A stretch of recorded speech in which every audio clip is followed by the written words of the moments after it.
Good morning, boys and girls. My name is Miss Melissa, and I'm a fifth grade teacher at a local school called Corrales International School. Today, I'm going to teach you a little bit about the U.S. Census and actually a little bit more in depth about population change over time.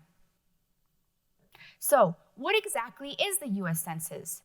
The U.S. Census is a count of all the people in a country, and it is carried out every 10 years. Actually, boys and girls, this is the year 2020, and we are going to get counted and are in the process of being counted right now. Can you guess when the last U.S. Census was, if it's every 10 years? That's right, it was in 2010, 10 years ago from today. There are actually two ways that you can participate in the U.S. Census. So the way I participated was I actually got my census through the mail, I filled it out, and I turned it back in through the mail. But there are other ways that you can fill it out too, such as electronically. Now, in our title, there is also the word population. Population is a big word, and what exactly does that mean? Population means the number of people in a certain area. It can be any type of area. For example, the population in my home is only 2 people.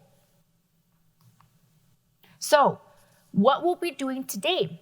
Today, we will be learning about population growth and why it is important to use data in our thinking and within our decision making. Also, why is it important to see how population has decreased or increased over time? It's really important to get a count of people and to see if we are growing because the government uses this information to finance or pay for things like our roads, our schools, our fire stations, and even our hospitals. So, this is a really cool map, boys and girls, and it is a little blurry, but I took this information here and I blew it up here, so I'm going to take some time to explain it. This map is called a heat map, and it represents our states and our population growth over 60 years. Those 60 years were actually 1890 to 1950. So, can you find where New Mexico is? Let me get my stick here. New Mexico is right here, and I'm going to explain some of to you the colors right now. So if you see a dark color, that means that the population growth was super huge. It was over 300%. If you see a light blue or a lighter blue color, the population growth was 170% to 299.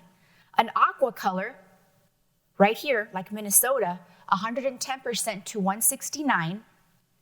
The lighter green color, such as South Dakota, 80% to 109. And the beige color, which is 13% to minus 79. So New Mexico, which is what we're going to be talking today, had a huge population growth. It grew over 300%. You might be wondering, well, that's really good to hear, but exactly how much did it grow? We're going to find that out too. Also, I wanted to point out that our neighboring states of Arizona and California also had a huge amount of growth, while Texas almost caught up to us. Now let's look at this one. This is almost the same type of map. We have here the same states and the same colors, however, our years are changed.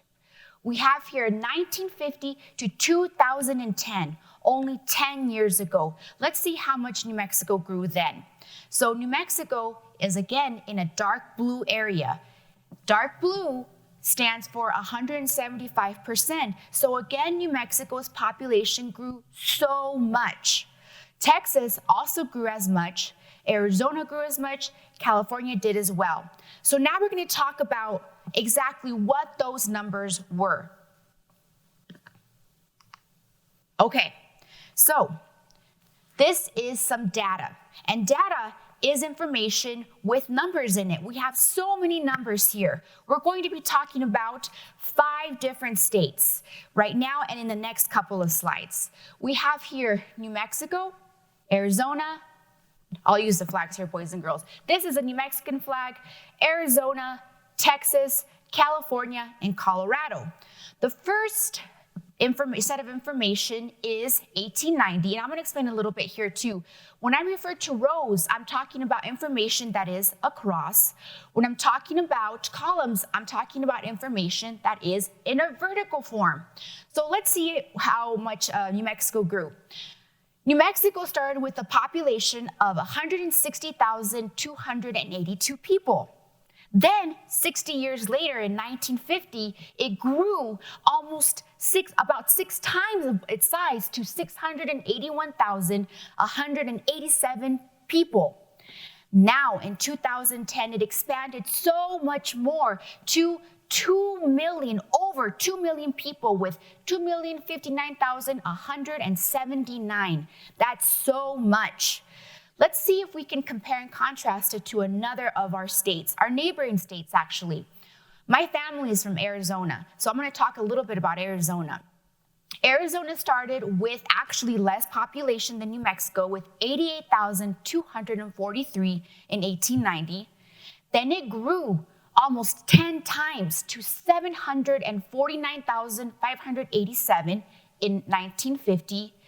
And then it just has a gigantic population now to 6,392,17,000. So let's answer some questions now, boys and girls. What is New Mexico's latest population? Latest means the population that we have information for. Now we're going to get more information after this year's census, but our last census again was in 2010. So what do you think that was, boys and girls?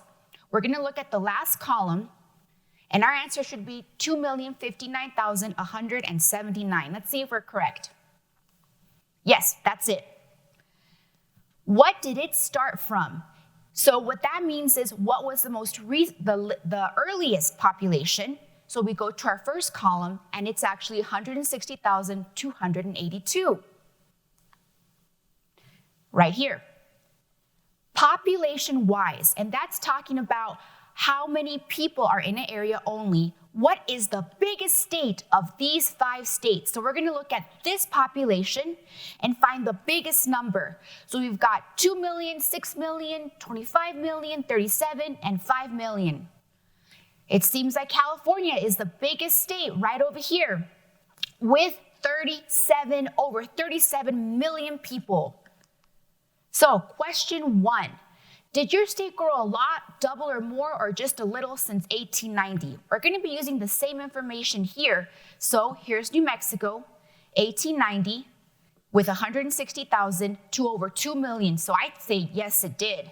What about other states? Why do you think that is? So if we look here, boys and girls, it seems like all of the states more than doubled. Why would that be? Well, it's because people migrated all over to the west from the east, but that's a whole nother lesson. So we have the same answers right here. Question 2, do you think the population of your state will increase or decrease in the 2020 census? So because it's been increasing, most likely it'll increase again.